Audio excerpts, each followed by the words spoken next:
I'm at the top of my game. Young, successful. Hell, the government considers my work a national asset. I want your first kiss. Is that still something you can give me? I have a thing about being the first. Are you still a virgin? You've been passed around by God knows how many guys. What makes you think I'd still want you? I'm not your pathetic doormat anymore. I'm someone you can't even dream of reaching now. Chloe Pierce. I chased her for 10 years. Waited for her for 10 years. She always said the timing wasn't right for us. Our story hadn't started yet. I believed her. I waited. College graduation. I told her I loved her, laid my heart out for her. She chose to move across the country with some scumbag, barely giving me a second glance. But even then, she said, if one day I come back alone, then our time has come. A year later, she was back, ready to offer herself to me. That's when I finally exploded. I was done making excuses for her. The frustration and rage from a decade of being strung along came pouring out, with nothing held back. Trash belongs in the gutter. Why should I be the one to pay the price for her mistakes? Chloe, will you be with me? I held the bouquet of roses, looking at the girl I had loved for most of my life. My heart was hammering in my chest. This wasn't the first time I'd confessed my feelings, but this time, I thought this time would be different. After all, it was our college graduation day. We'd been in the same class since elementary school. We even ended up at the same university. To me, that was fate. I'd known her my whole life, developed a clumsy crush in middle school, and had been pursuing her ever since. And ever since middle school, she had never said yes. But even after all these years, I couldn't let her go. I held on to what she always said. If we're really meant to be, we'll end up together someday. I believed it. So I waited, and waited, all the way until now. When we were younger, I told myself she was just focused on school, that she didn't want to waste time on dating. Then, in college, I figured we were old enough. It wasn't puppy love anymore. I started showing her how I felt in every way I could. For 4 years, my relentless pursuit became a running joke on campus. But Chloe's answer was always the same. Ethan, I just don't think our time has come yet. Looking into her bright, lively eyes, I always chose to believe her. I'd already waited this long. What was a little more time? Just like that, for years flew by. Before graduation, we'd made a pact to stay in Michigan, to find jobs here together. I didn't see it as casual talk. I saw it as a sign, a promise. That's why I chose today to lay it all out on the line. I gathered all our friends to witness what I hoped would be the most beautiful moment of our lives. But Chloe just stood there, staring at the flowers in my hand. As our friends started cheering and chanting, her brow furrowed in annoyance. Say yes. Say yes. The words echoed what was in my heart, but clearly not in hers. She sighed. You shouldn't have made such a big scene. I started to explain, but she just shook her head. I'm sorry, but I'm not staying here. I'm moving to Austin. Austin? Why? Just yesterday you said we were staying in Michigan. I stared at her, my world tilting on its axis. She shrugged, as if it were nothing.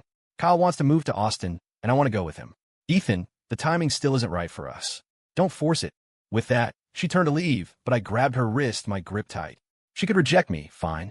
But she couldn't go with Kyle Bishop. That guy was human garbage. Everyone on campus knew Kyle was a player, a total scumbag. He'd hit on every halfway decent-looking girl at our school. You know what kind of guy Kyle is, don't you? You're going to throw away a great career, throw away me, for a loser like him. I looked at her, desperate for it not to be true. Her expression hardened. Don't you dare talk about Kyle like that. Ethan, what did he ever do to you? Doesn't it make you feel pathetic trying to slander someone like that? She glared at me, her words dripping with venom. In that moment, she made me feel like I was the villain. There was nothing more to say. She wouldn't listen. The day after graduation, Chloe and Kyle Bishop boarded a flight to Austin. Before she left, she told me, if I ever come back alone, it'll mean we were truly meant to be. But this time, as I watched her walk away, something inside me finally snapped. I watched her back disappear into the crowd, and a bitter, silent laugh escaped my lips. I felt the mountain that had been crushing me for a decade simply vanish. 10 years of devotion, dismissed without a second thought. How cheap she made it all feel. 10 years. The most sacred promise I'd ever made. And she'd crushed it in her hand. I realized that for a decade, I hadn't been living for myself. I'd been living for her. 10 years pissed away. No worse. If you feed a dog for 10 years, it'll at least wag its tail for you. But her? Chloe Pierce couldn't even be bothered to give me a final glance. Go, I thought. And I hope you never come back. I wouldn't wish her well. I wasn't that generous. And her words? I wouldn't believe them again. I wouldn't wait again. After she left, my life quieted down. I stopped thinking about Chloe. I threw myself into my work, earning a prestigious research position at the university. My life became a blur of code and algorithms. In just 1 year, my relentless, all-consuming focus paid off. I developed a new AI framework that shattered existing benchmarks, secured multiple patents, and even won a few international awards. I became a rising star in the tech world, a sought-after mind with a net worth that was quickly becoming astronomical. My work had national security implications, and I was discreetly designated a protected asset by the government. An old friend, seeing my success, couldn't help but bring her up. You know, if Chloe hadn't taken off with Kyle back then, she'd be a professor's wife right now. Man, you two were really not meant to be. I finished for him. He stared at me, stunned. You're over her. I met his disbelieving gaze and nodded. That night, he took me out for a drink to celebrate. You should have forgotten about her years ago, he said, clapping me on the back. I didn't answer, just swirled the whiskey in my glass. Thinking back on all those years, the bitterness and frustration that had once consumed me felt distant, faded. I never thought she'd actually come back. We hadn't spoken in a full year. So when Chloe's name flashed on my phone screen, I froze for a second before answering. Ethan, I'm back. Her voice was bright, cheerful. Pick me up at DTW tomorrow. My heart was a placid lake. Okay, what time? We confirmed the details, and I went to bed. I had the next day off anyway. When I saw her walking out of the terminal, I was surprised by my own lack of emotion. My heart was a flat line. She, on the other hand, was ecstatic. The moment she saw me, she threw her arms around my neck. Ethan, did you miss me? I met her expectant gaze with a non-committal smile.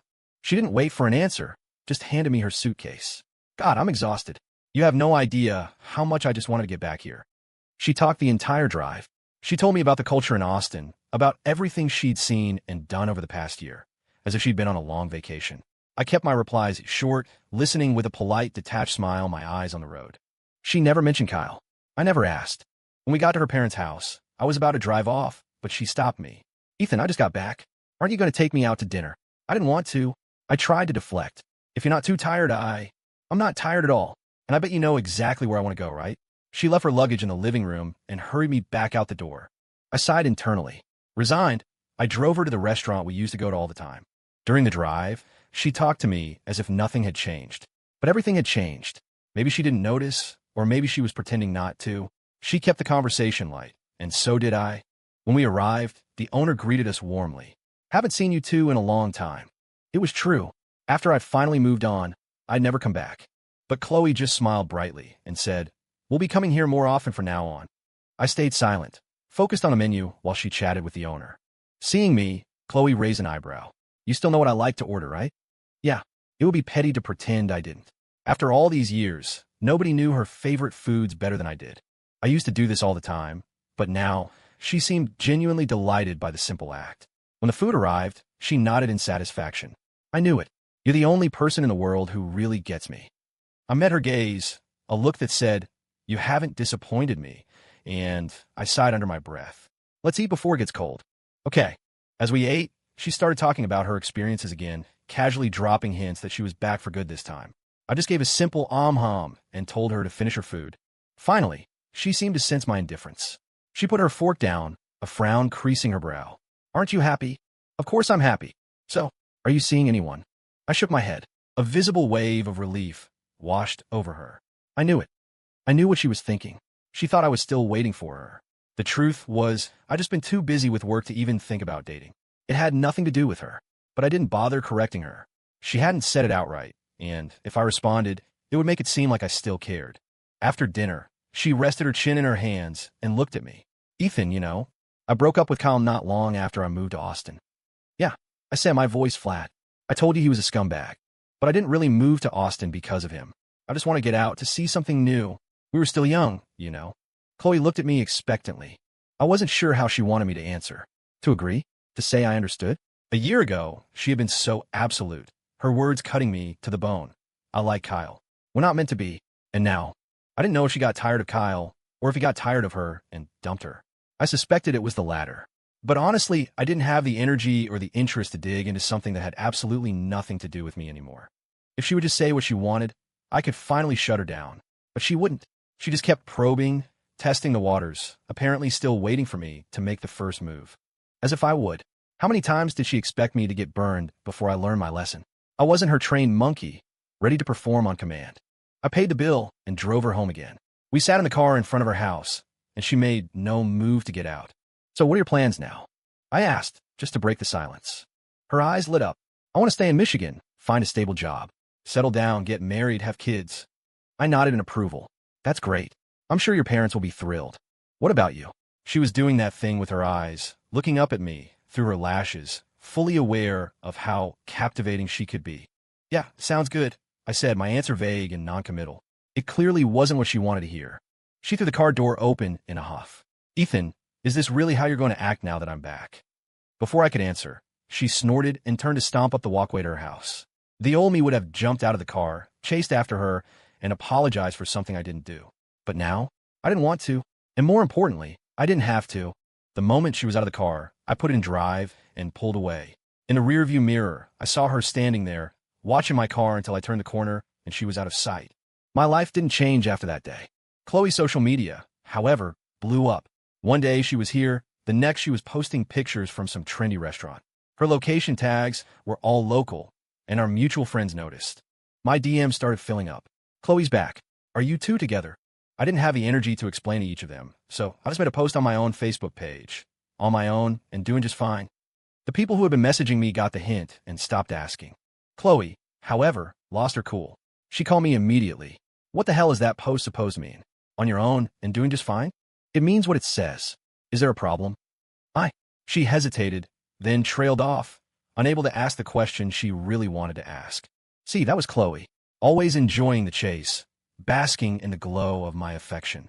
To her, my blunt post was probably just another sign of how much power she had over me. Even now, when she supposedly wanted to be with me, she couldn't bring herself to say it directly. It was pathetic. Are you free? I was thinking of walking around campus. She texted a few days later. Sure. That day, she showed up looking stunning. As I gave her a tour, we ran into some of my grad students. One of them grinned. Professor Hayes, is this your wife? Chloe beamed, a picture of radiance. I, however, kept my expression neutral. Just an old classmate. Don't spread rumors. The light in Chloe's eyes died instantly. Her face fell. Why did you have to explain? Was I wrong? No, you weren't wrong, she snapped. She was angry again. She didn't contact me for several days. Back then, I would have been the one to reach out first. Now that I wasn't, she seemed to have learned how to manage her own moods. Even when she was mad, it only lasted 4 or 5 days at most. Then she'd find some excuse to get in touch. I'm craving those sliders from that little diner on the south side. This movie looks good. Want to go with me? I heard there's an event at the university. I'd love to go. Day after day, she came up with a million ridiculous reasons to see me. And with each one, my old doormat persona was gone, replaced by a bluntness that bordered on blowing people off or just plain impatience. I had my own life, my own work, my own social obligations. She was no longer the center of my universe. She was no longer in any of my plans. Finally, Chloe couldn't take it anymore. On her birthday, she invoked our years of friendship and demanded I come to her house. If you don't show up, I swear I'll kill myself. Come see me tonight. Ethan, please? Will you come see me? I wasn't going. I pretended I hadn't seen the texts. But less than an hour later, an unknown number called. It was a bartender from M Bar. Is this Ethan Hayes? I'm a bartender at M Bar. Do you know Chloe Pierce? She's had a little too much to drink. I had no choice. Basic human decency demanded I go. By the time I got there, Chloe was completely wasted. I paid her tab and tried to get her home, but I couldn't find her keys. With no other option, I took her back to my faculty apartment. On the way, she was all over me, clinging to me 1 minute, trying to kiss me the next. We finally stumbled into my apartment, and she immediately pushed me onto the bed. Ethan, I've missed you so much. Looking at her flushed face, a wave of nausea rolled through me. Before I could throw up, I pushed her off. She was caught off guard and tumbled to the floor. When I came out of the bathroom, Chloe seemed to have sobered up instantly. Wow, Ethan, she said, her tone light and mocking. Still such a choir boy, huh? She said it as if being decent was something shameful. I frowned, my patience worn down to a thread. You're not drunk? I am now. I knew she was faking, but I was in no mood to play her games. Since you're fine, you should go. It's late, and I need to sleep. I walked to the front door and opened it, looking at her expectantly. The message was clear. She wasn't welcome here. She put on a wounded expression. You're really going to kick me out this late at night? It's not appropriate for you to be here. Before I could say another word, she slammed the door shut and threw herself at me, her arms wrapping around my neck. Ethan, I want you. As a healthy man with normal biological functions, I knew exactly what she meant. Ethan, the air grew thick with tension. Just as her lips were about to touch mine, I turned my head away. Chloe stood by the window, watching my look of disgust, her face a mask of wounded feelings. And I couldn't help it. I laughed. From middle school to college, you told me the timing wasn't right. I believed you. I waited. At graduation, you chose to leave with a complete scumbag rather than give the guy who stood by you for 10 years a single chance. And now you come back, covered in scars, expecting me to love you unconditionally again. Chloe, I'm a person, a normal man. I get tired too. Why should I always be the one to tolerate your bullshit? Why do I have to keep paying for your mistakes? I let it all out, all the years of resentment I'd swallowed. If I didn't say it, she might actually think I was a complete idiot. Hearing this, Chloe's face was already streaked with tears. She shook her head over and over. I'm sorry, I'm so sorry. It's all my fault, I shouldn't have. She looked so fragile, so pitiful. Her tear-filled eyes were enough to make any man's heart ache. If this had been a year ago, I would have already pulled her into my arms to comfort her. Now, however, I couldn't muster a single shred of pity. After she cried herself out, she wiped her tears and looked at me, her voice choked with sobs. Ethan, I love you. At that, I just stared at her. She must have thought I was softening, because she quickly nodded before I could speak. I'm serious. You're saying you really love me? Chloe nodded desperately, as if afraid I wouldn't believe her.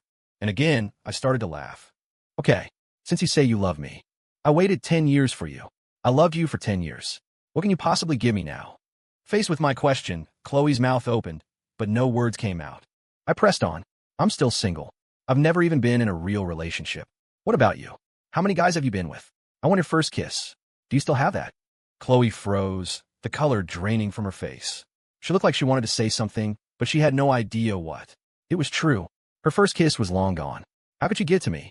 If love required some kind of balance, we were destined to be unbalanced forever.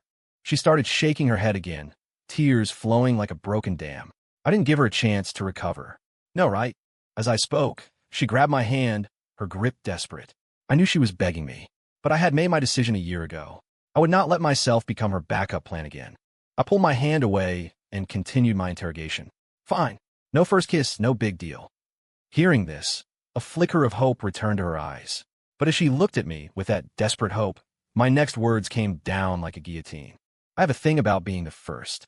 Are you still a virgin? Chloe staggered back 2 steps, nearly falling. She stared at me, her face a mask of pure shock. I can get fixed. Really? I'll go right now. She turned as if to leave, but I grabbed her arm. You've been screwed by God knows how many guys. What's the point of fixing anything now? Do you really think I'm a fucking recycling center? Chloe stumbled back again, swaying on her feet. You're being. My words are ugly, aren't they? I shot back, an eyebrow raised, the fire in my chest burning hotter. But isn't that exactly what you did? You let yourself get used up and thrown away by other men, and then you come running back to me. What do you take me for? I roared, unleashing a decade of bitterness and frustration. I was furious. How did I ever get tangled up with someone so toxic? Why should I fall back into line the moment you show up? Why should I go back to being your doormat? Because you've slept with so many guys? Or because I was always your second choice? No matter who it was, if it was him or me, I was always the backup plan. I'm human. I get tired. My heart can turn to stone. Now, I'm young, I'm successful. I'm at the top of my game. And you? You're just someone who's been passed around, with nothing to show for it. What makes you think I would still choose you? Am I that pathetic? Or why do you have to demand I love you like I used to? I took a deep breath, refusing to let up. All these years, what were we? Were we friends? Did you ever once show me the basic care a friend would? Were we a couple? Did you ever show me even a flicker of love? You didn't. You just enjoyed everything I did for you, took my efforts for granted, and completely ignored my feelings. Because in your eyes, everything I did for you was what I was supposed to do. Because I was your lapdog. Chloe was still crying, still shaking her head. That innocent act could probably fool 100 other men. But now, all that love I had for her was gone. Seeing her looking so pitiful only filled me with disgust. Ethan, I was wrong. I really know I was wrong now. I'm willing to change. I'm willing to make it up to you. Really, I'll use the rest of my life to make it up to you, no matter the cost. I swear. Please, just believe me. I looked at her, my heart a frozen lake. I didn't believe a single word she said. You're not wrong because you think you're wrong. You're wrong because you finally realized I was the only person who ever truly treated you well. You say you want to make it up to me. Chloe nodded eagerly, her eyes full of hope. I took another deep breath. And what will you use to do that? Your mouth that's been kissed by God knows how many men? Your body that's been used by countless others? Or your fake, hollow heart that's been filled up by everyone but me? Tears streamed down her face. Chloe, do you really think I'd ever believe you again? Is there anything left about you that's worth believing? All you've ever given me are malicious lies. And now, I have absolutely no trust left for you. So I'm asking you, right now, to get out. I pointed at the door, my voice raw with anger. Get the hell out.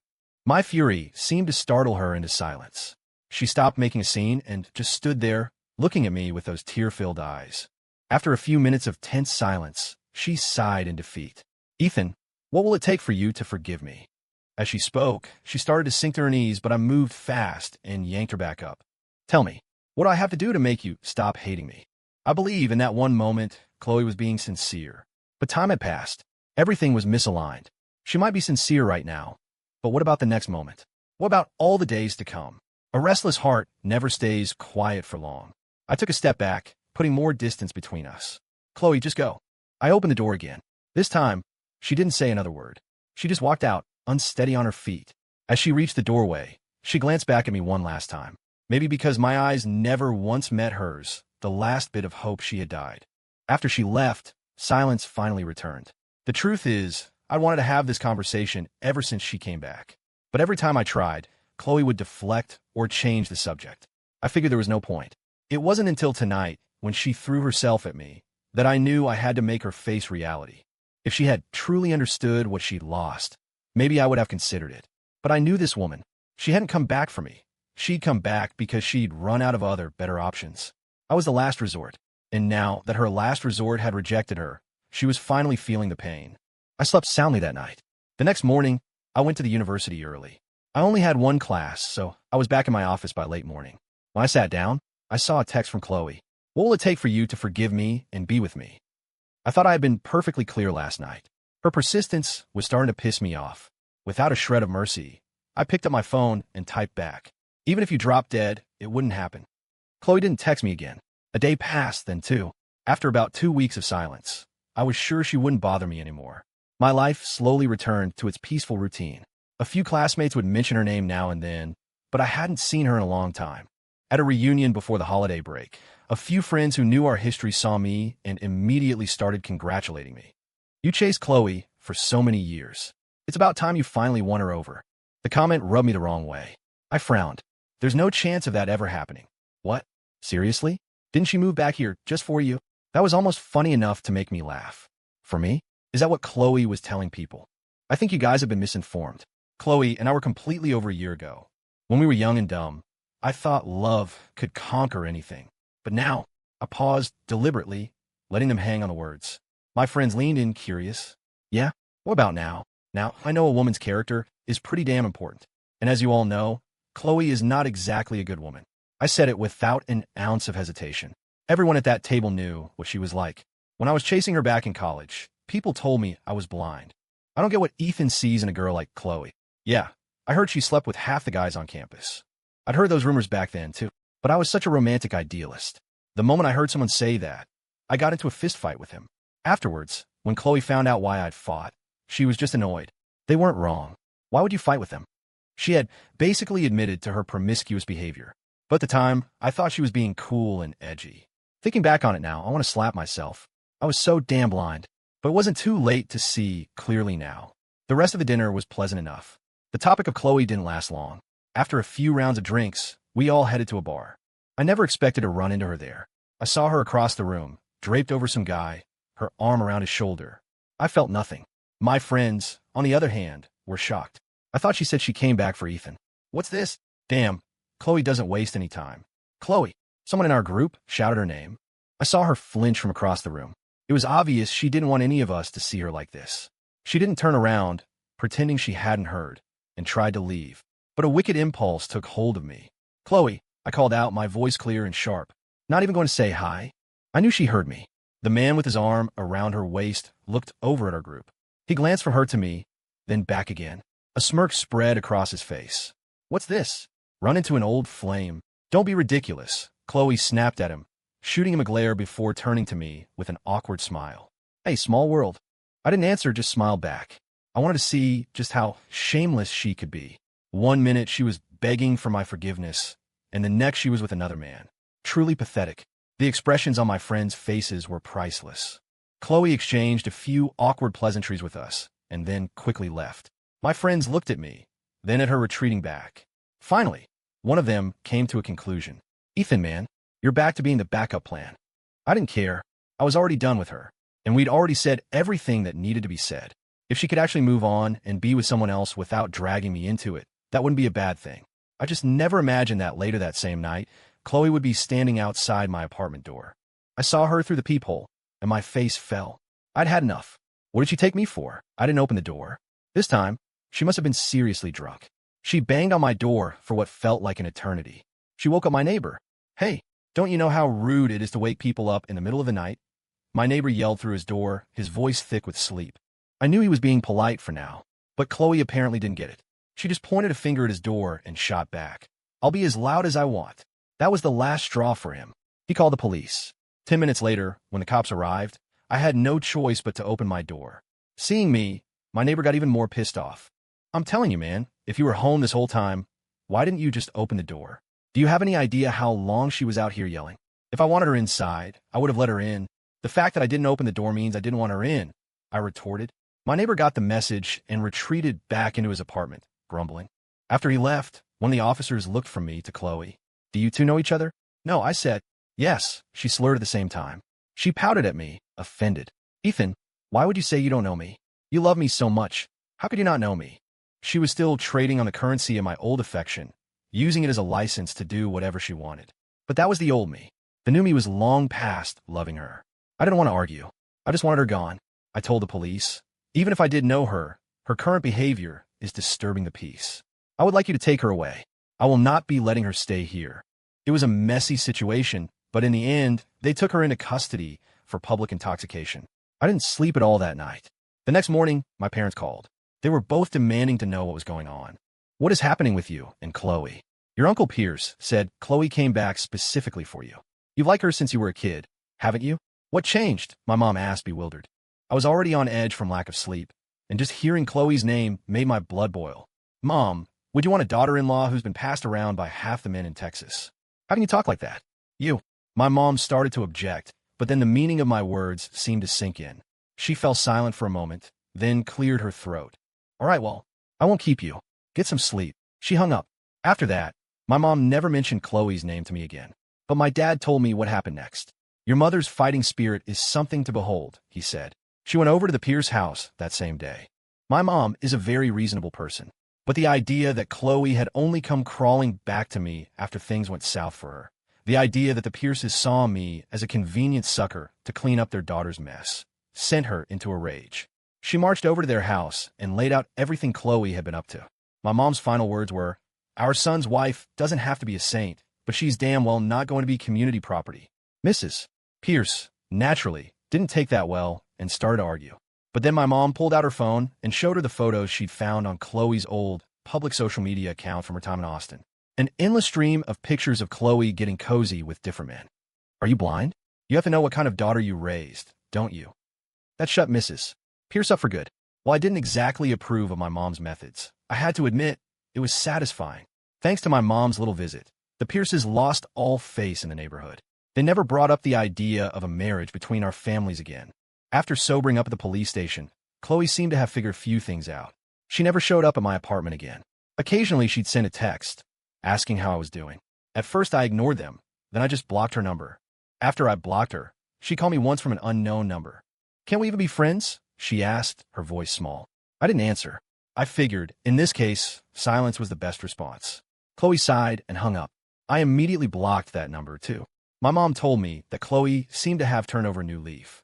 The men were gone, and she spent all her time with her parents. But none of that had anything to do with me anymore. 3 months after Chloe came back, I started dating a woman a friend had set me up with. She was kind, smart, and grounded. We just clicked. Our values were perfectly aligned. She wasn't as strikingly beautiful as Chloe, but I had learned a hard lesson. A person is more than just a pretty face. What's inside is what matters most. My girlfriend was a truly good person. When I took her home to meet my parents, they were thrilled with their future daughter-in-law. That evening, we ran into Mr. and Mrs. Pierce in the parking lot of my parents' condo building. When they saw me with another woman, their eyes went wide. Ethan, Mr. Pierce said, "Is this your girlfriend?" "Yes." I answered, my voice firm. They just stared at me for a moment longer, then said nothing else. Still, I was on edge all day. Even though I'd told my girlfriend all about my history with Chloe, I was terrified she would show up and make a scene. A woman is always wary of her partners, one that got away. As my girlfriend put it, Chloe was the one that got away for you. I didn't deny it. She was, but not anymore. To my surprise, Chloe actually had it in her to stay away. She didn't show up, not once. A year later, my girlfriend and I got engaged. The engagement party was a huge celebration. I drank a lot. My fiancé asked me, "Do you regret it? Not being with Chloe?" I shook my head without a second's hesitation. I stopped loving her a long time ago. How could I have regrets? It was the honest truth. I just never thought her desperate words from that night would become a twisted prophecy. The woman who asked me what it would take to earn my forgiveness, what she had to do to erase my hatred, was really about to leave this world for good. The news that Chloe was dying hit me so hard I couldn't process it. An old friend called and told me, "Chloe's dying." I thought he was making a sick joke. I rolled my eyes. "Wow, you really have it out for her, don't you?" But he wasn't laughing. "It's real." Those two words hung in the air, heavy and cold. I stared at him for a long, long time. I knew him too well. If it were a joke, he would have cracked a smile by now. He hadn't. I took a shaky breath. "What happened?" "Complications from HIV, he said. "She's just hanging on by a thread." In the end, I went to see her. When I got to the hospital, I hesitated for a long time before pushing open the door to her room. It had only been a little over a year since I'd last seen her, but Chloe was unrecognizable. She was so frail, her breath shallow, more air going out than coming in. As I looked at her lying there, so weak and helpless, I didn't feel any satisfaction. I didn't feel any pity either. All I felt was a cold sense of justice. It was cause and effect. She had planted the bitter seeds, and now she was left alone to taste the bitter fruit. Chloe's eyes fluttered open. When she saw me, she tried to lift her hand to touch me. I instinctively stepped back. A look of resignation crossed her face, as if she were trying to say she was sorry. But I didn't say I forgave her. I only stayed for a few minutes, then I left. There was nothing left to say. The toxic bond between us was finally severed. Later, I heard from a friend that she passed away 3 days after my visit. Before she died, she left a letter. It was filled with remorse, page after page of regrets. Most of them were about me. She wrote, "If I could do it all over again, I would never, ever make the same mistakes." When I heard she was gone, the last of my resentment finally dissolved. I was truly, completely free. I thought to myself, a silent prayer into the void. Chloe Pierce, may we never meet again, in this life or any other. End of text.